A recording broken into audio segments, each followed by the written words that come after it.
Uh-oh, there's a world event happening that I think is being broadly misinterpreted by most people on social media, and I have a latent geography degree that's it's coming out. The sun. I think this is the IDF coming for me. You don't understand that joke yet. We're here to talk about Israel. Put my hair in my teacher bun so you know I mean business. Listen, I know that this is annoying of me to do, so you don't have to tell me I'm not happy with myself either. I'm not going to give you a history lesson. I'm not going to get on a soapbox. We're just going to engage in some current events literacy building together so that we can all better interpret the discourse. That discourse is primarily concerning an active group in Palestine, the Hamas, who are taking active, violent measures against the Israeli government and people. Now, obviously, the problem with that is the Israeli people part, because I think we can all come together, one love, and agree that civilians should not be attacked or taken hostage under any circumstance. Just check that one off, fill that part of the Venn diagram in. However, sort of knee-jerk response, I'm falling to that among the Kylie Jenners and US governments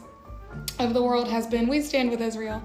And that's the part where I just want us to all skirt, pump the brakes a little bit, because not that we all forget, and I don't know how we could, because Free Palestine was literally just a hashtag. The Israeli government has made something of a personality trait out of genocide. Palestinian people have been historically, for most of human history, systematically displaced from their ancestral, cultural, and religious lands.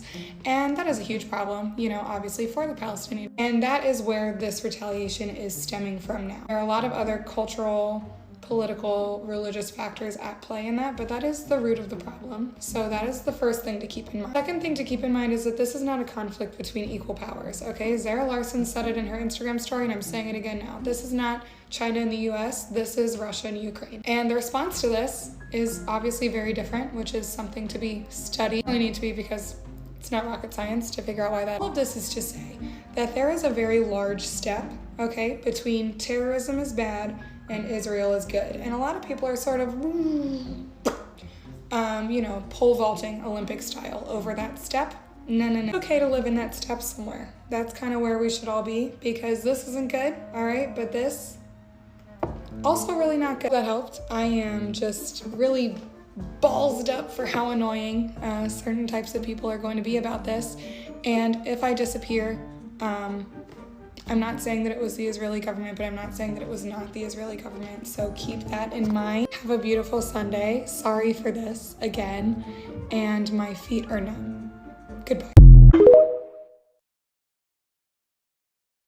As I've been posting about the Palestinian resistance against Israeli occupation and the decolonization that has been happening in front of us in Palestine, I have been receiving a lot of comments from Israelis such as this, all calling for the death of Palestinians, for the slaughter of Palestinians, for the wiping out of Palestinians. And this is the kind of mentality that Israelis have. Palestinians are at a constant fear of being killed, of having their house stolen, of being shot at. Like what we just saw happening to Israelis, Palestinians go through this every single day. But it's only shocking when it happens to the Israelis, but no one cares when it happens to the Palestinians. Because when Palestinians get killed, when Palestinians get their homes colonized, when Palestinians get beaten up and brutally murdered and beaten, it's normal.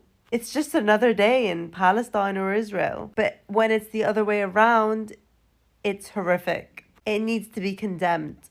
Palestinians need to get wiped out. Palestinians are the villains. Even though Israelis do this to Palestinians every single day, but they don't get this kind of treatment. Does the world not realize how biased it is? I just really don't understand how people can't see their bias. Here are some tweets that I found to be interesting. Watching armed indigenous people take their land back from their colonizers is something else. People need to remember that Palestinians are the indigenous people, and what they're doing is taking their land back from colonizers, the Israelis, the Zionists who colonized them. This one's my favorite.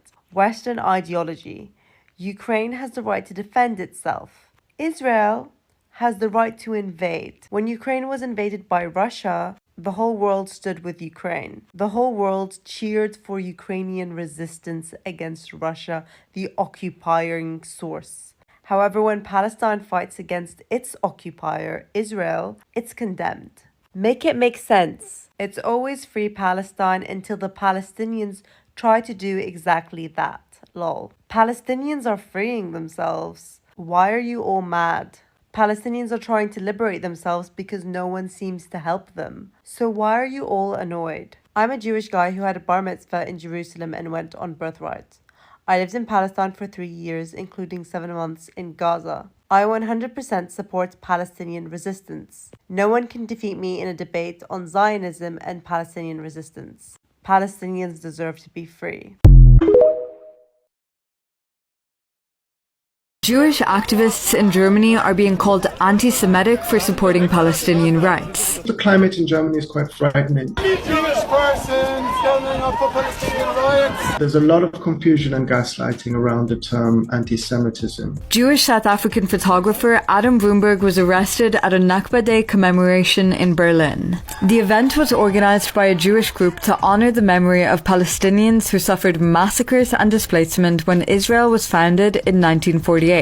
Unlike many pro-Palestine gatherings in Germany, the commemoration was repressed, censored and shut down. Suddenly, I was confronted by a riot policeman and I said to him, "Where was your grandmother during the Holocaust?" And I repeated the question, "Where was your grandmother during the Holocaust?" And I said, "Do you want to know where my grandmother was during the Holocaust?" And he said, "I don't care." Police piled on top of Broomberg during his arrest. The right to demonstrate is a human right, but this wasn't even a demonstration, it was a commemoration. In 2019, the German parliament adopted a resolution calling the Palestinian-led boycott, divestment and sanctions movement against Israel anti-Semitic. And though the resolution is not legally binding, authorities have used it to ban Palestine-related events and block organizations from receiving state funding.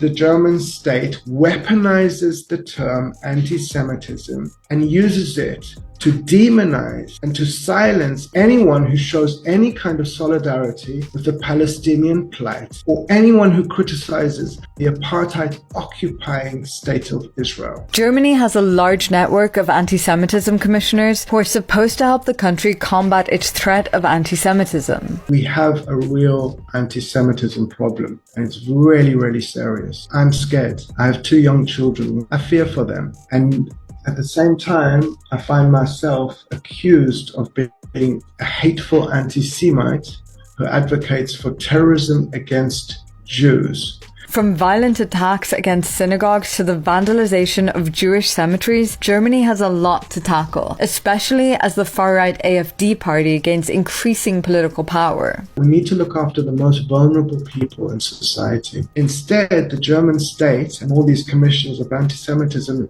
seem to have reached an entirely different conclusion, and that is to support the state of Israel at all costs, even if it means throwing Jews under the bus. That, what can you report at this stage?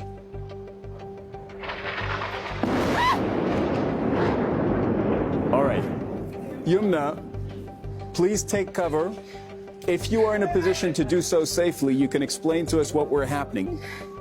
No, it's okay. This is a missile attack on Palestine Tower, right in the middle of Gaza City. Yumna, take a moment to breathe. Take a moment, you and your team. أشهد أن لا إله إلا الله وأشهد أن محمد رسول الله. قصف شديد شديد قصف شديد.